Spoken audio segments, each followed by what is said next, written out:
Bonjour, bientôt la fin des vacances. Nous reprenons nos habitudes.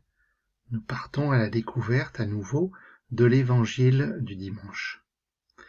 Ce prochain dimanche, nous serons le 22e dimanche du temps ordinaire.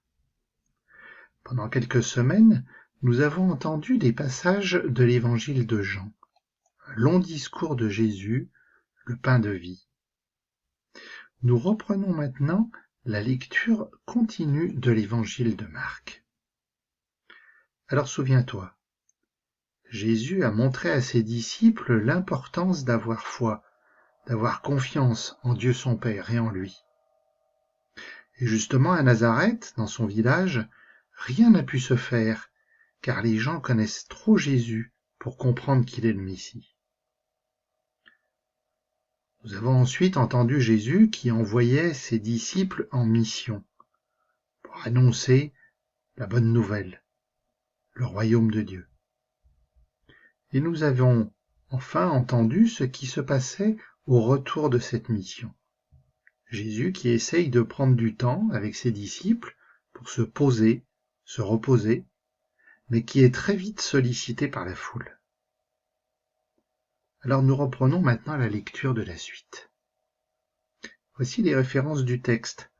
Tu pourras le retrouver dans ton livre par le Seigneur. En ce temps-là, les pharisiens et quelques scribes venus de Jérusalem se réunissent auprès de Jésus et voient quelques-uns de ses disciples prendre leur repas avec des mains impures, c'est-à-dire non lavées.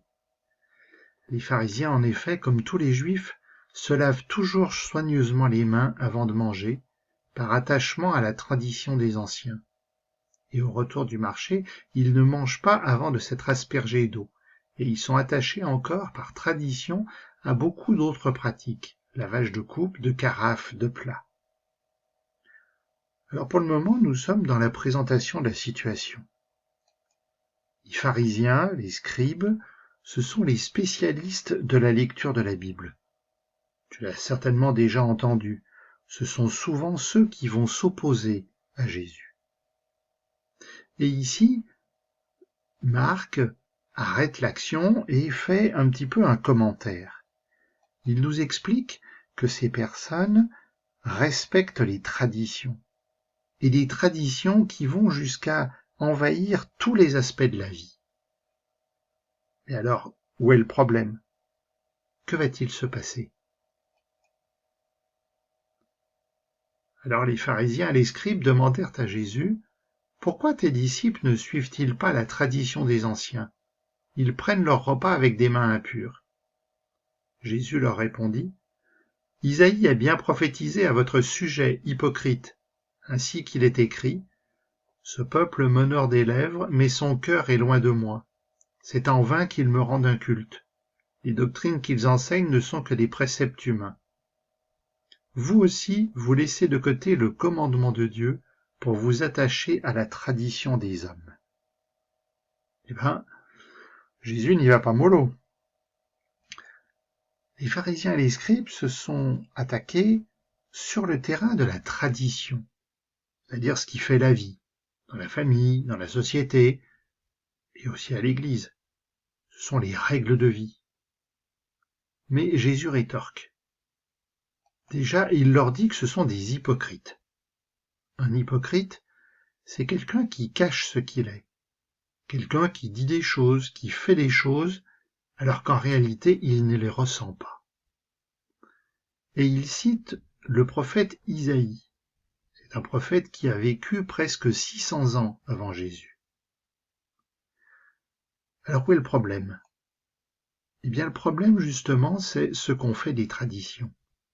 C'est bien beau les traditions, c'est nécessaire. Mais cela ne doit pas nous conduire à quitter le chemin de l'Évangile. Cela ne doit pas nous amener à exclure l'autre, à refuser le commandement de Dieu. N'oublions pas, tu aimeras ton prochain comme toi-même. Ce qui est donc important, c'est de faire avec son cœur, de faire avec amour. Alors je prends un exemple. À l'église, je peux faire de beaux gestes, je peux faire un beau signe de croix, ou pendant la messe, je peux me tourner vers mon voisin et lui dire la paix du Christ. Mais si je n'ai rien dans mon cœur en faisant ce signe de croix, si je n'ai rien dans mon cœur en disant la paix du Christ, eh bien je ne fais que respecter les traditions, mais je ne suis pas dans le commandement de Dieu. Appelant de nouveau la foule, il lui disait : « Écoutez-moi tous et comprenez bien. Rien de ce qui est extérieur à l'homme et qui entre en lui ne peut le rendre impur. Mais ce qui sort de l'homme, voilà ce qui rend l'homme impur. » Il disait encore à ses disciples, à l'écart de la foule, « C'est du dedans, du cœur de l'homme, que sortent les pensées perverses. Inconduite, vol, meurtre, adultère, cupidité, méchanceté, fraude, débauche, envie, diffamation, orgueil et démesure. Tout ce mal vient du dedans et rend l'homme impur. » Alors Jésus reprend son enseignement à la foule et aux disciples. Il nous dit que l'impur, le mal, ça ne peut pas venir de l'extérieur. Ce n'est pas parce que j'ai mangé tel ou tel aliment que je suis contre la loi de Dieu. Non. L'impur, ça vient de l'intérieur de chacun d'entre nous.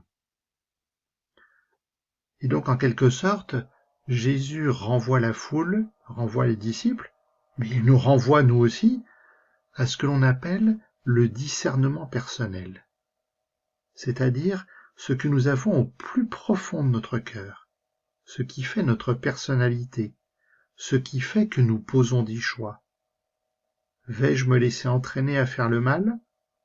Ou bien vais-je ouvrir mon cœur à l'amour bienveillant de Dieu, pour qu'à son tour il m'ouvre à l'amour des autres ? C'est bien à cette responsabilité de chacun d'entre nous que Jésus nous invite.